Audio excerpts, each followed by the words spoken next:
Hi, I'm Allie. Join me as I create these elegant arachnid earrings. Whether or not you go shorter with a smaller form and chain or longer, you can get a really modern, chic look. If you need any materials, look below the video in the description to get links from us. If you're on a mobile or a tablet, that's going to be on the right-hand side, that little down arrow caret.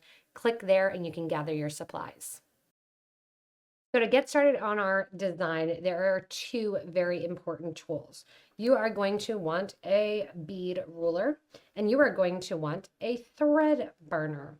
The reason that you want the thread burner, even more than the ruler, you can eyeball it if you want, is because we are working with knotted cord. It's a Chinese style cord that does fray if it is not burnt at the ends.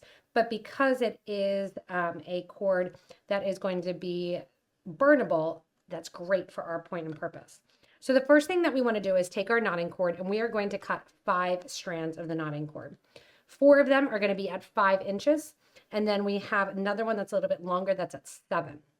First thing I'm going to do with all of these pieces basically is just go in with my thread burner after cutting them and just burn down that thread end just a tiny little bit. It'll get a little gummy, that's fine. And we're not going to burn it down completely or anything because a lot of this is going to get cut off and used. But go ahead and go to each one of your ends here, prevent fraying and make it easier for you to put on your beads and just kind of burn that down. You'll see that little bit of smoke that happens on each one as you go in and prepare to get ready to do your first step of knotting. My next step, which I already started a little bit, is to get all of these 5 strands attached to my form. Now I have my middle one that I've already attached, and then I attached another one on the right just to kind of show that order. Now what I'm going to do is attach one on the left. First one, second one were attached the exact same way. I'm going to go ahead and I'm going to take my loop through the form. I'm then going to take those 2 strands after and put them through the loop that's through the form. This is going to do that kind of turned over knot. And you can see I did it to the right of the last one here. So it's going to get a little full here at the bottom as I go in and add my 5 strands, trying to keep that longer strand to the middle. You can also just loop it right over, but this gives a nice centered stop here. So I'm going to go in. Again, I have my loop, taking my loop through my form, down around the bottom. Those 2 thread ends going through that loop. I just kind of push it over to the side and give a nice tight pull. One more to add over here on the left-hand side. Going through, doing my loop, putting my loop through. So I'm going right, left, right, left. And so I'm over on the side of the form just to make it a little easier. Taking those ends through the loop I just put through the form and then bringing it down toward the bottom. So it's going to look pretty full because you basically have 10 strands right there. But now we're ready to get started with that macrame look of the hook side and the hook end. Little full around the top, it's going to add. You can also do the same thing on the other side if you want to go into a smaller or a double bead version where you would have one at the top, one at the bottom, open form, or even build it into a bracelet. If you do build it into a bracelet, make sure to post in our Facebook group for beading and jewelry making that you made it into a bracelet and post that picture. Or if you do different forms, go ahead and comment below and let everybody know. So from here, we're going to start our macrame. I'm going to start with the outermost right strand and the outermost left strand. Give a nice little tight pull, making sure all of those pieces are good to go. And this outermost right strand is going to grab all of these little legs of my arachnid and create new legs. This is going to go over the top of all the 8 strands that are sitting in the middle. The strand on the left goes over the top of the strand from the right. You can see how it's kind of sitting over the top there. Tucks underneath those 8 strands. This is still that thread on the right, and then comes through the middle of that loop that's on the right. Slow, slow, slow to make sure your strands stay in order, and that is your first of your half hitch knots. We're going to do the same thing. On the left side now, we're going to make our little loop swooped over the top.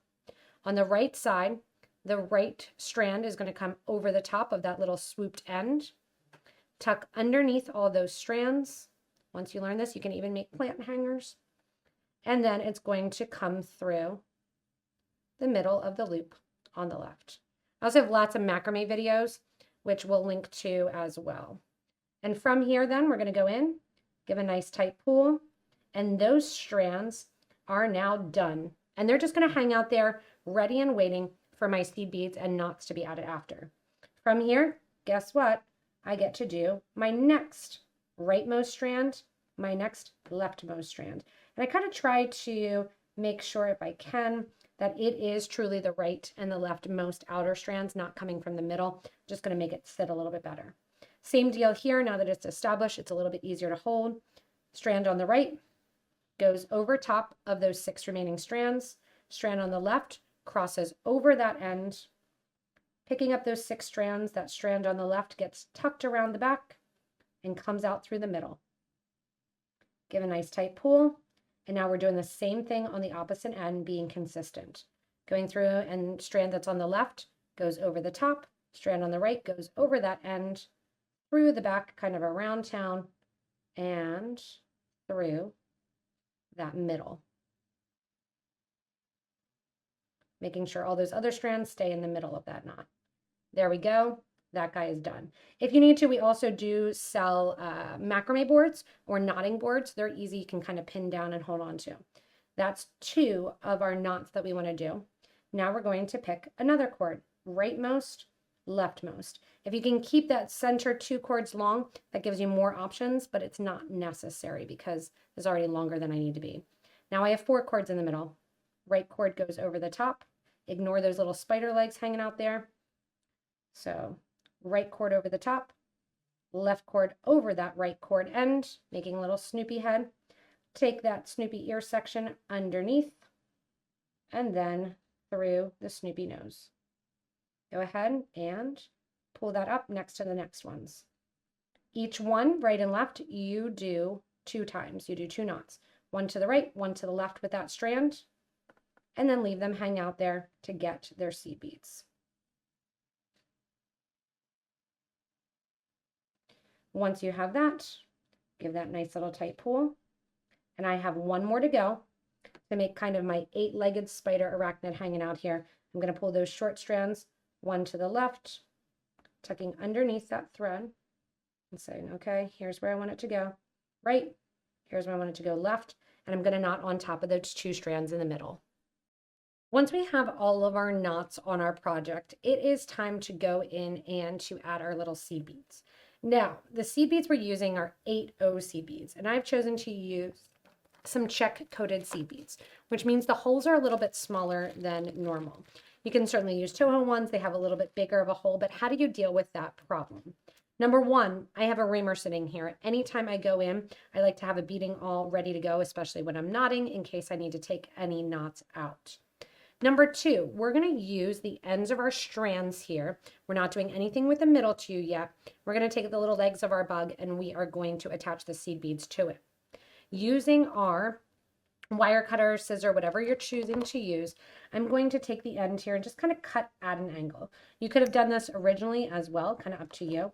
And I'm going to utilize that angle. See that tiny little angle that's there? I'm going to take my thread zap or my thread burner and basically highlight that angle.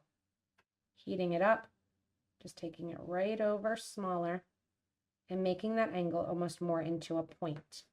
That point then, letting it cool down a second, is going to allow me a stiffer, harder surface for me to get these 8O seed beads to go through.